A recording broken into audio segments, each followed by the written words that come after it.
राधे कृष्णा दोस्तों। तो चलिए हम आज की कहानी को शुरू करते हैं।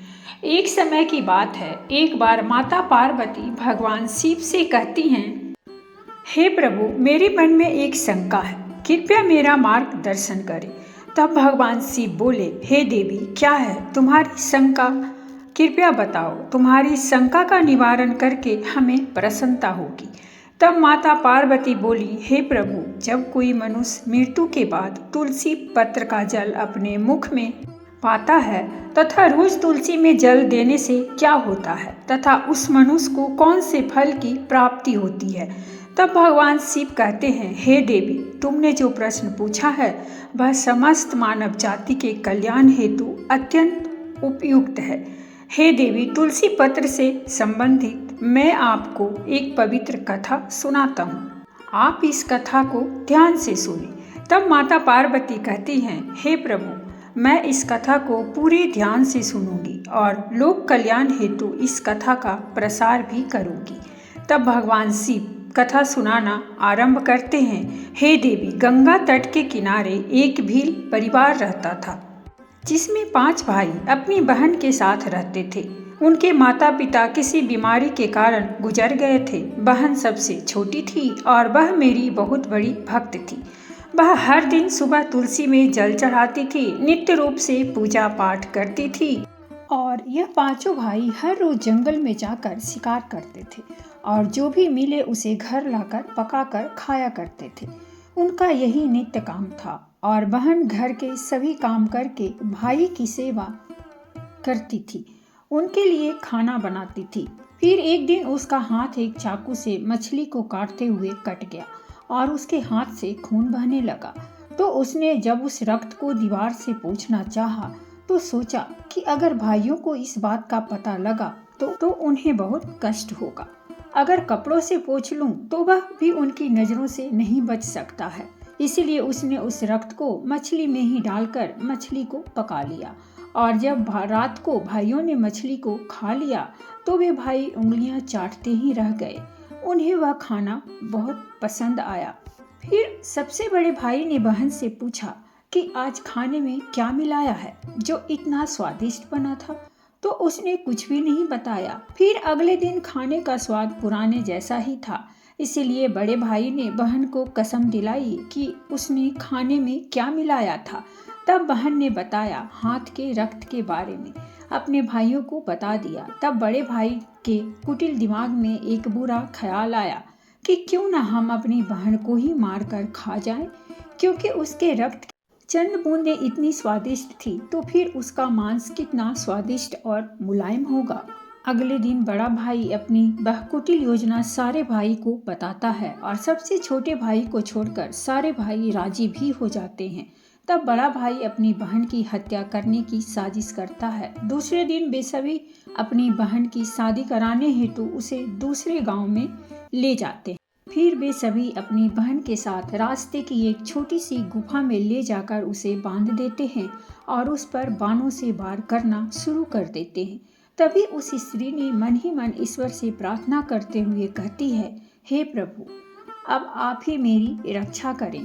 तब एक चमत्कार हो जाता है। सबसे बड़ा भाई बाण तो चलाता है लेकिन उसका निशाना चूक जाता है और बार बार प्रयास करने के बाद भी उसका निशाना बार बार चूक जाता है। फिर दूसरे भाई भी एक एक करके बाण चलाते हैं और उन सभी का निशाना भी चूक जाता है।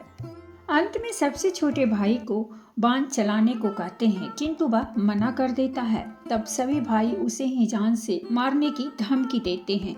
तो उसकी बहन स्वयं उनसे विनती करती हुई बोली, हे प्रभु, अब आप मेरे छोटे भाई की रक्षा करें और मेरे प्राण ले लीजिए। ऐसा कहते ही सबसे छोटे भाई का बाण बिना निशाने के ही बहन के सीने को जाके धंस जाता है। तब वह 4 भाई अपनी ही सगी बहन को काट कर पकाते हैं और आपस में परोसते हैं और अंत में सबसे छोटे भाई को उसका सिर खाने को देते हैं। वह अत्यंत दुखी होकर मन ही मन बहुत रोता है और उसने अपने कपड़ों में एक मछली का टुकड़ा छुपा कर रखा था, तो उसने उस मछली को ही खाने में मिलाकर खा लिया। खाते समय उसने अपने पात्र के नीचे एक छोटा सा गड्ढा खोदकर उसमें अपनी बहन के सिर और हाथ पैर के टुकड़े डाल दिए। फिर वे सब वहां से चले जाते हैं। दूसरे दिन छोटा भाई उस जगह पर आकर एक बांस का पेड़ अपनी बहन की याद में लगा देता है और उसे रोजाना पानी देता है। इसी तरह कुछ दिन बीत जाने के बाद एक साधु उस बांस के पास मल मूत्र त्यागने हेतु जाते हैं, तो वहां से आवाज आती है, हे साधु महाराज, आप इस जगह पर मल मूत्र का त्याग न करें। तभी वह साधु आश्चर्य से एक बांस के टुकड़े को काटकर अपने साथ रखते हैं और उसकी एक बांसुरी बना लेते हैं। जब भी वह साधु बांसुरी बजाता था तो उसमें से एक स्त्री की सुंदर गीत गाती हुई आवाज आती थी। वह साधु उस बांसुरी को बजाते और द्वार द्वार जाकर भिक्षा मांगते उसी से अपना जीवन यापन करने लगे। कुछ समय बीतने के बाद वह साधु उस बड़े भाई के घर के पास गया तो उस बांसुरी से आवाज आने लगी कि इसी दुष्ट ने मेरी हत्या की है। ऐसा सुनते ही बड़ा भाई घर से भागते हुए आया और उसने उस साधु को अपने द्वार से आगे भगाया। फिर इसी तरह वह साधु उन 4 भाइयों के द्वार पर जाता है, किंतु वह सभी भाई साधु को वहां से भगा देते हैं। साधु को तब कुछ हद तक यह बात समझ में आने लगती है कि जिस स्त्री की आत्मा इस बांसुरी में रहती है उसका इन लोगों के साथ जरूर कुछ नाता होगा, किंतु बेचारा साधु उन सभी के साथ कुछ भी नहीं कर सकता था। साधु फिर अंत में 5वें भाई के द्वार पर जाता है। तभी वह बांसुरी कहती है, यही मेरे प्रिय भाई का घर है। जब घर में बैठे दुखी भाई को अपनी बहन की पुकार सुनाई दी तो वह भागते हुए घर के बाहर आता है, किंतु वह देखता है कि एक साधु बांसुरी लेकर द्वार पर खड़ा है। तो उस साधु ने उससे बात बताया कि यह आवाज इस बांसुरी से आई है।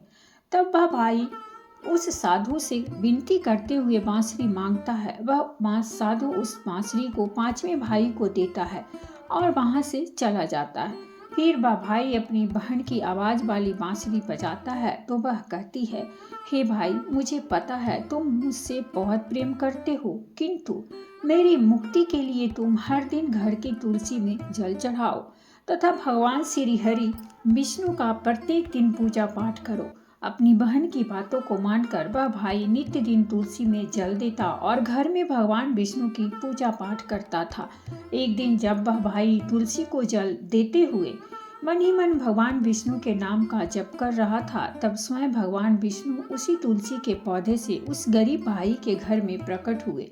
फिर वह भाई तुरंत भगवान विष्णु की शरण में आया और सच्चे मन से स्तुति करने लगा। तब भगवान विष्णु ने उस भाई को तुलसी पत्र का जल उस बांसुरी में डालने को कहा और उसने भगवान विष्णु का नाम लेते हुए उस बांसुरी में तुलसी पत्र से जल डाला।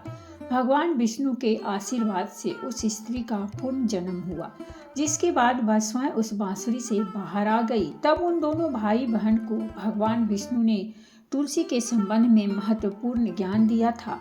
फिर भगवान शिव कहते हैं, हे देवी, वह ज्ञान जब आप भी ध्यान से सुनो। तुलसी को देवी लक्ष्मी का ही रूप माना जाता है। तुलसी में हर रोज जल चढ़ाने से जीवन की सभी परेशानियां दूर होती है और सुख शांति मिलती है और धन का लाभ होता है। तुलसी में जल चढ़ाते समय चंदन का तिलक लगाना शुभ माना जाता है। तुलसी में जल चढ़ाने का सही समय सूर्योदय से लेकर उसके 2-3 घंटे बाद तक का ही होता है। तुलसी के पौधे में रविवार को जल नहीं चढ़ाना चाहिए। मंगलवार को तुलसी में जल चढ़ाने से भगवान विष्णु और देवी लक्ष्मी दोनों ही प्रसन्न होती हैं। रोज सुबह स्नान के बाद तुलसी में जल अर्पित करने से जीवन के दुर्भाग्य दूर होते हैं। फिर भगवान शिव कहते हैं, हे देवी, मृत्यु ही जीवन का परम सत्य है। देवी, मृत्यु के उपरांत व्यक्ति का विधि पूर्वक अंतिम संस्कार करने का विधान है, जिससे उसके शरीर को मुक्ति मिल सके और वह एक शरीर को त्याग कर एक दूसरा शरीर धारण कर सके। इस प्रकार से जब व्यक्ति मोक्ष की प्राप्ति करता है तो उसे सभी पापों से मुक्ति मिलती है। मृत्यु के समय मुंह में गंगा जल डालना चाहिए, जिसका कारण है कि गंगा जल कभी खराब नहीं होता है और गंगा जल की कुछ बूंदें ही मृत्यु उपरांत व्यक्ति के लिए मोक्ष के द्वार खोल देती है। मृत्यु के समय व्यक्ति के मुख में गंगा जल डालने से उसे कई शारीरिक कष्टों से मुक्ति मिल जाती है और आसान मृत्यु मिल जाती है। यदि मृत्यु के समय व्यक्ति के मुंह में तुलसी की पत्तियां रखी जाती है तो मरने वाले व्यक्ति की आत्मा को भगवान विष्णु का आशीष प्राप्त होता है और संसार की मोह माया से मुक्ति मिलती है।